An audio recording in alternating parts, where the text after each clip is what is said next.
Hey everyone, welcome to Meeple Bits. Thanks for joining me. So today we're going to go through the setup and playthrough of the game Smash Up. This was originally released in 2012, designed by Paul Pedersen, published by AEG for 2 to 4 players with a playtime of roughly 45 minutes. So I don't have any fun intros or takes to do on this one, so I just want to dive right in. But a couple of things to note as I go through the playthrough and the playing of the turns. I don't address Titans.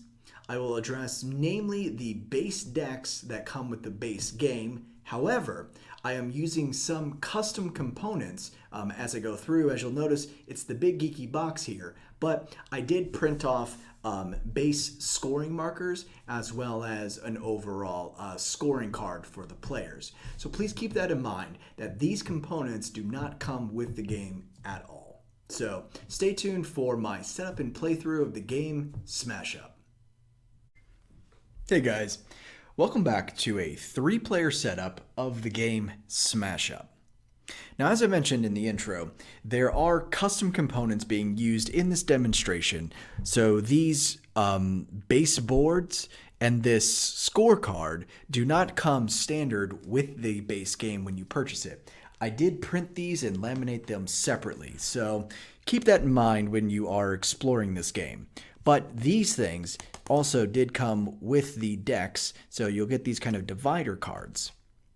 So before we begin, let's go ahead and take a look at the rest of the components, not the custom ones that are out here, and go through the different things that are happening on the cards, and then how to play. So to begin, players are going to select 2 decks of cards that they want to use throughout the game, and those decks can be any combination that you have on hand. Those decks are going to include minion cards, such as this one here. They'll indicate the word minion on them, like so. And action cards, like this one. We're not going to address Titans in this how-to video. In addition, there's going to be a set of base cards, and base cards are going to look something like this. They're going to have a power or a breakpoint in the upper left-hand corner. They're going to have some sort of triggering event, as well as scoring for first, second, and third place of the people attacking the base. So let's go over what those look like on each of the cards now. On the minion cards, like this one here, we've got a name, the Saucy Wench. We've got her power up here, which is a 3. And then we've got also a power down here. Sorry, I guess this would be more of an attack. And then a power. You may destroy a minion of a power of 2 or less on this base. And we'll go over how that works as we go through. Action cards. Action cards, again, have action printed on them, like so. They have a type, and then they actually have the action. So this action, reveal the top 5 cards of your deck, place any number of minions revealed into your hand, return the other cards to the top of your deck in any order. So those would be actions. And then base cards. Base cards look like this.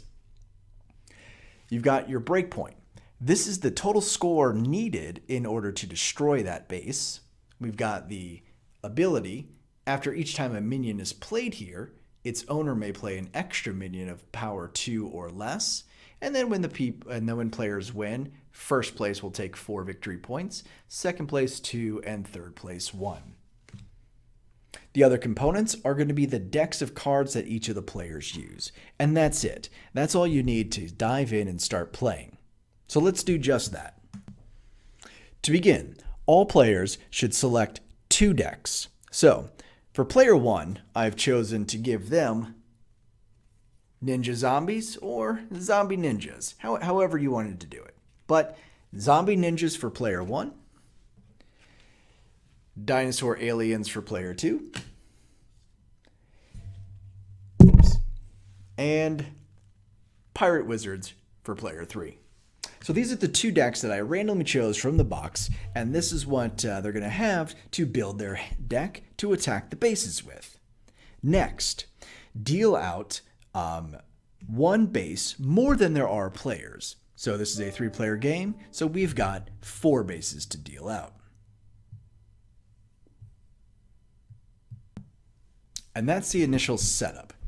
Next, all players should draw 5 cards from their deck. So they've got their 2 decks, they've shuffled them together, and now you're going to draw 5 out. Once all players have 5 cards ready to play, if you drew a card that had no minions in them, now I've got a minion here, and the rest are all action. But if you drew a hand with no minions, you can reveal your hand to the rest of the table and then draw 5 more. If that hand contains no minions, well, you're stuck with the hand at that point. You may only do it one time. The object of the game in Smash Up is to be the first player up to 15 victory points. And then you gain your victory points by destroying bases.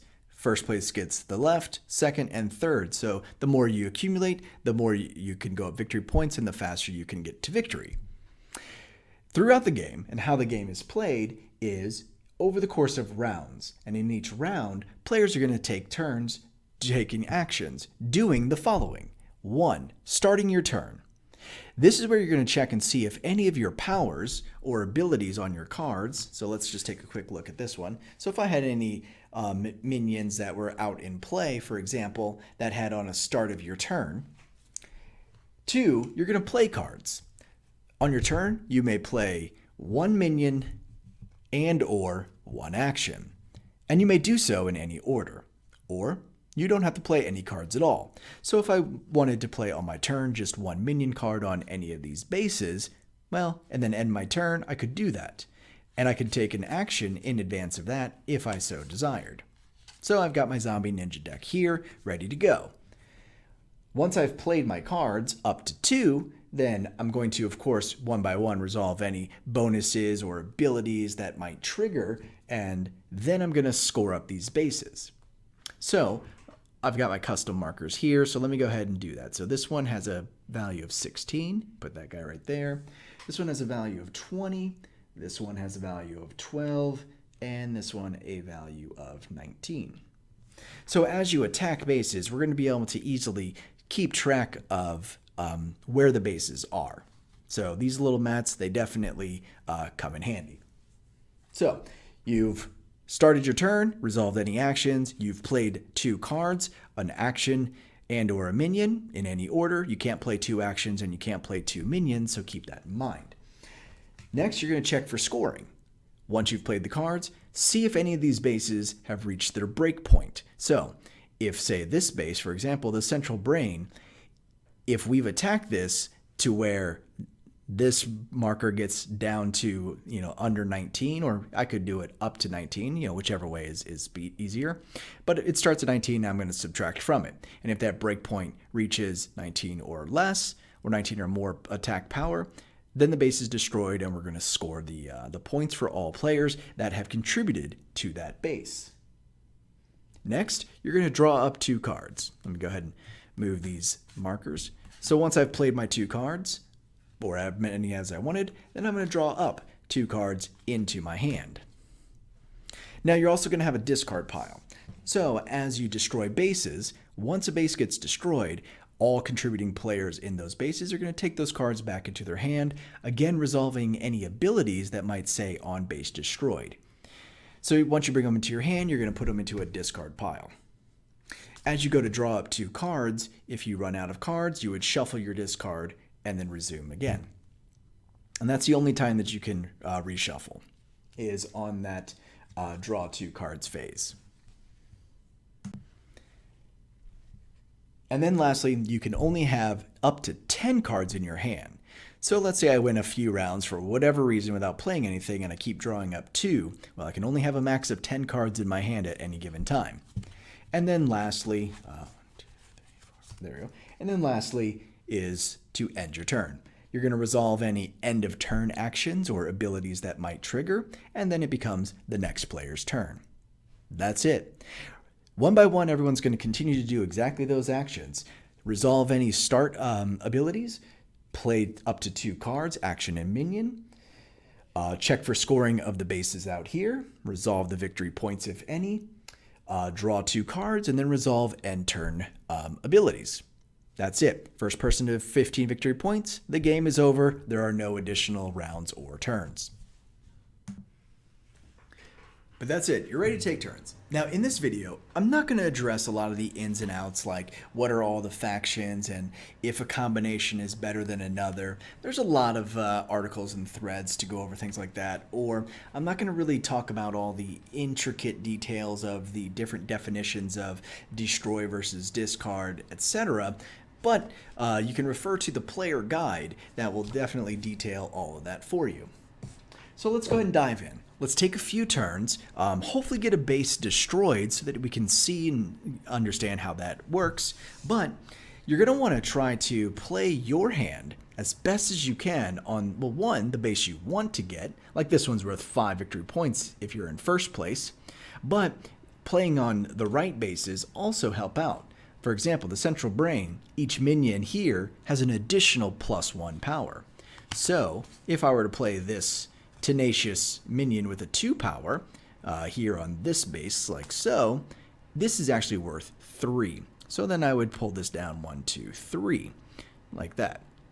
But that's just an example. So let's dive in, take a few turns. Go ahead and move these markers out of the way. There we go. So that you guys can get hopefully an understanding further how the game might get played. So example, like this base when destroyed, or when playing it there, after each time a minion is played here, its owner may play an extra minion of 2 power or less. So if this base were out here on the table and I played this card, then I would be able to, if I had another minion, be able to play it again on that base, which is pretty cool. Okay, let's take a quick look at what else we have out here. We've got, after this base scores, the winner discards his or her hand and draws 5 cards. So if I were contributing to this, or if I were on this one, after it scores, then I actually have to, discard anything that I have and draw up 5 new cards. This one has, after each time a minion is destroyed here, place it on the bottom of its owner's deck. Okay, that's kind of cool. And then this one has nothing. Okay, so let's go ahead and dive in. I know I've got the one minion that I might be able to play. Special. During your turn, you may play this card from your discard pile as an extra minion. You may only use the ability of 1 Tenacious Z each turn. Give you guys a little closer look at that one. So I don't have any of these in my discard pile yet, so it'll be neat. It'll be good to get those discarded so that I'll be able to take advantage of that. Let's see what we play on base. Ongoing. On your turn, you may play a minion here from your discard pile instead of from your hand. That's a kind of cool action. Move one of your minions to another base, destroy a minion with 3 or less power, and search your deck for any number of cards with the same name and place them into your discard pile. Now that's a really good action. Okay, so on my turn as first player with my zombie ninjas, I'm going to first use this action card. Search your deck for any number of cards with the same name and place them into your discard pile. So I'm going to go do that. I'll just leave that there. Then I'm going to go and through this entire deck, which clearly didn't get a great shuffle. But I could take in 2 of these, any number of cards. But I really want to get those 2 walkers. I could get 2 walkers into my hand. All right, that's probably what we're going to do. We're going to put 2 walkers into the discard there. Ooh, no, 3 walkers. There we go. 4 walkers. Awesome. Okay, so that was our first turn. Okay, so we used this mall crawl, search your deck for any number of cards, let's see if I can get that closer, with the same name, and place them into your discard pile, and then shuffle my deck. So here's my discard pile. Now I gotta pull up, because I looked through my deck, I gotta give it another shuffle, which, well, it kind of needed a better shuffle anyway. We'll just give it a quick little shuffle. There we go. Now that was my one card that I played. So my second card that I'm going to play is right here. So I'm going to put this one on, you know what, I'm going to go for this base over here. So I'm going to place it on there like so. Pull this down, 2 points. That's it, that's my turn. Looking around, obviously there's no bases yet to resolve. Draw up 2 cards. There we go. And then turn is complete. So now it's player 2's turn. Player 2, they're going to do the same thing. So they're going to go into their deck, look at, they got some minions, they've got some actions. You may return a minion of power 3 or less on this base to its owner's hand. So that's kind of cool. So they could play it here, forcing this one back into my hand. So that's not bad. War Raptor. Yeah, so let's do that one. Let's all attack this base. So player 2 puts this card down here. So that's going to bring it down 2 more. Do that like that. Ongoing gains. 1 power for each War Raptor on this base, including this one. So that's worth 1 more power, so bring that down 1 more. And then an action card.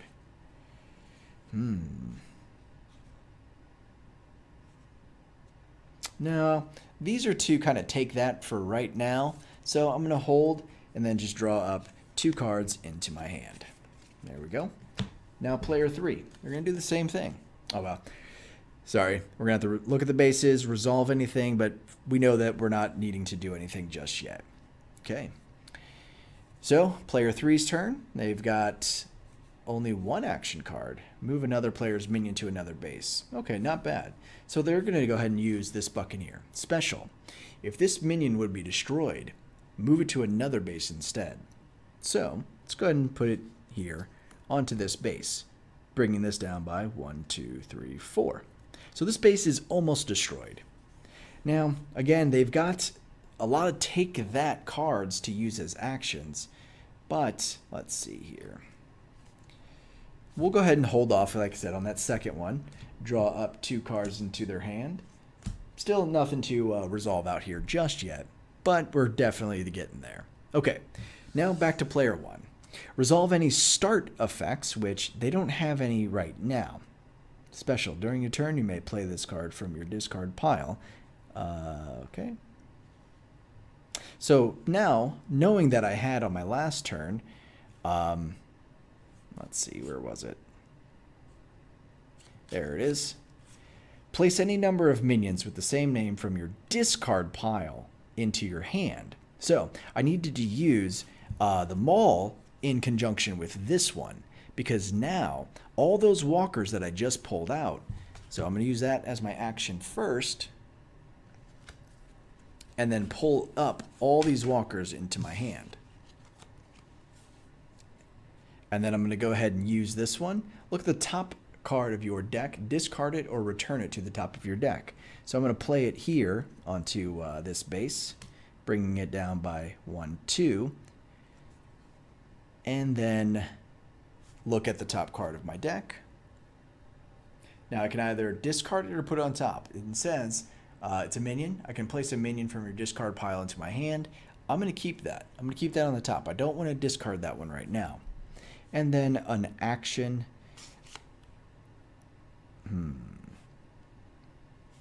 I'm going to do this one here. Special. Before a base scores, play a minion there. So I'm going to put this action card right here, because this is about to score, so I'm going to want to get another minion there to be the champion or the winner of this pile, because only first place is getting points here.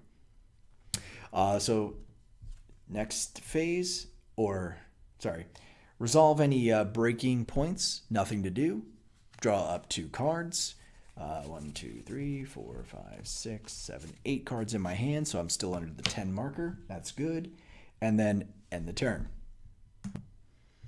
Okay, so player 2's turn. They're going to go ahead and play a minion right here. You may return a minion with 3 or less power to the base owner's hand. Let's see, action minion. Yeah, they've only got that 1 minion, but we'll go ahead and do this one. And then it's going to bring it down 1, 2. So this base has reached its breakpoint, but we don't score it yet. player 2 may actually take another action.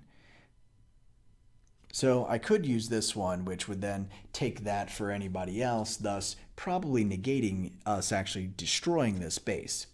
So they're going to go ahead and end turn there.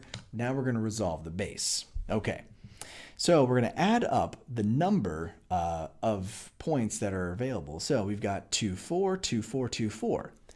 In the case of this tie, all 3 players would be able to share the first place victory points, or rather not share, but get first place victory points. So in the case of a tie, all players get that amount of the tie. But player 1 here, before base scores, play a minion there. So I'm going to be able to take that action and play an additional walker there, thus making player 1 have 6 points on this base, and then only 4 and 4. Now, of course, these guys could have used their abilities to, kick me off that base, not making it so easy for me, but then I would take this one into my hand and then move myself up to the 2 victory points. And that's it, guys. That's Smash Up. That's setup, play turns, and I guess stay tuned while I reorganize the decks and then bring you my afterthoughts. Thanks so much. Hey everyone, welcome back. I hope you enjoyed that setup and playthrough of the game Smash Up. So, I guess my initial take, let me address components like normal. Components. My biggest frustration with this game is that it doesn't come with those base markers, those base scoring tableaus, or anything of that nature. There is really nothing that comes with the base game, or anything that I've really found aftermarket other than downloading files, that allows you to easily put bases on something and then keep track of them. There's not even markers that have like a little countdown or anything. So that's super frustrating in terms of components, is that's a major oversight for a game like this, because there can be a lot happening, as you guys might have been able to tell, that sometimes there's +1 modifiers, and then as you start adding on other guys, then there's additional multipliers and modifiers. So there's a lot of things to keep track of, and each time you go back to a base after a turn, you don't want to have to sit there and add up all the points again. Now, some of you might be really quick with just glancing at the numbers and knowing off the bat what bonuses and buffs there are, but look, I had to take this crutch step, and I encourage anyone that's looking into this game to do the same. It's a quality of life upgrade that it's a simple print and go that is worth your time. So with that aside, the rest of the components, really cool, really well done. The cards are super thick and sturdy, easy to shuffle, easy to maintain, and will absolutely stand up the test of time. So you could really play this, 100 times over and be able to shuffle and draw and continue to play without worrying about an unsleeved card getting damaged. So I really appreciate that. Artwork, phenomenal. All the different decks and combinations of things to do are really neat. A lot of fun.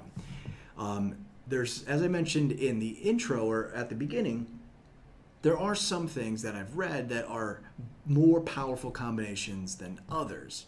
And, well, that's okay. You could probably figure that out after enough plays to say, okay, these two things really go together and complement one another.